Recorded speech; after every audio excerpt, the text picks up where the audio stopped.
Grabe yung sauce na yan, no? Pag binahog yan sa kanin, ako napakasarap niyan. Kahit wala nang sausawan, okay lang. Guys, mag-i-stock na ako ng chicken barbecue. Meron ako ditong 13 pieces ng gantong quarter part. Para pag naubusan ako ng ipapaulam or kaya baon ni Ate Talia sa school, meron ako naka-ready sa ref. I-marinate natin to, tapos i-stock ko to sa freezer. Sa pag-marinate naman itong chicken barbecue na gagawin natin, kailangan natin dyan ng fresh garlic. Ito, pinong-pino na to guys. Pinadaan ko to sa food processor. Lagyan ko ng kalahati para malasa. Masarap kasi dito yung maraming garlic. Tapos ilagay na din natin itong barbecue marinade. Ito ay 350 ml. Ilalagay ko na itong lahat. Pigaan natin yan ng 15 pieces na kalamansi. Maglagay din tayo dyan ng 1 cup ng sugar. Tapos 1 cup din ng soy sauce. Ayan. Ito kasi kalahating cup to. Tapos lagay din tayo ng paminta. Ito yung pinakamahalaga dyan. Ito naman guys, optional lang to. Maglalagay ako ng konting sesame oil. Ewan ko ba, kapag may sesame oil ay sarap na sarap ako dyan. Okay na yan guys, haluin natin. Ayan, ito na yung ating marinade. Bawang ang dami. O, yan yung nakakapagpasarap dyan guys. Kaya gilingin nyo din ang husto yan. Napakabango talaga ng sesame oil. O diba, ganun lang kabilis guys. Pag naubusan tayo ng ulam, meron tayong madudukot sa ref. Kaya mas maganda pag meron kayong stock na ganito. Ito yung gamit kong container guys. Ang ganda nito kasi clear lang siya. Kitang-kita kung ano yung laman. Tapos itong takip naman niya, hindi ito masisira or yung lulutong kasi plastic to.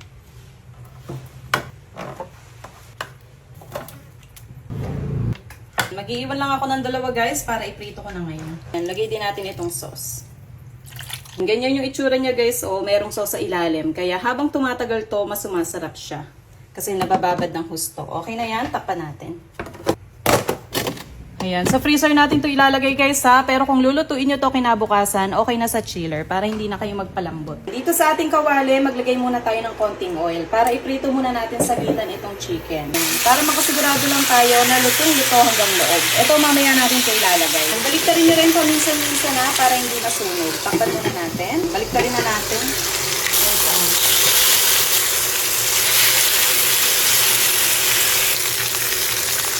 Ayan, ganyan siya guys. O, okay na yan. Pagka nagkaroon siya ng sunog-sunog na ganyan, para na siyang barbecue. So, ilagay na natin yung sauce. Ayan. Tapos, hintayin lang natin ma-absorb ng chicken na yan, yung nilagay nating sauce, para lumambot yung chicken at maluto ng gusto. Habang kumukulo yan guys, lumalapot ng lumalapot yung sauce niyan. Ayan, lutuin lang natin yan hanggang sa mawala na yung sauce. Okay na to guys. Pagka ganito na yung itsura na malapot na yung sauce, ayan o. Konti na lang naman yan, kaya hayaan na natin. Ibabahog na lang natin yan sa kanin.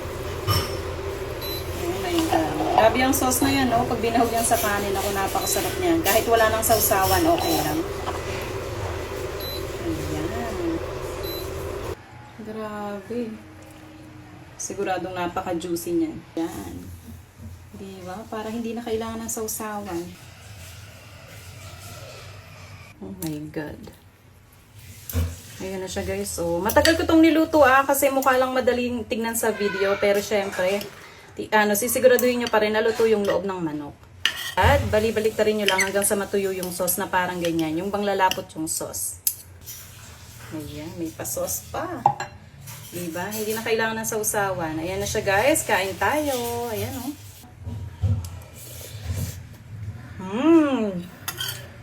Grabe, parang lasang inihaw. Sarap! Ayan o, napakalambot.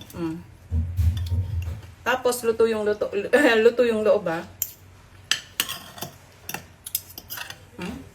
Tapos, meron pa tayong pa-sauce na ganyan. Ayan siya. Kain!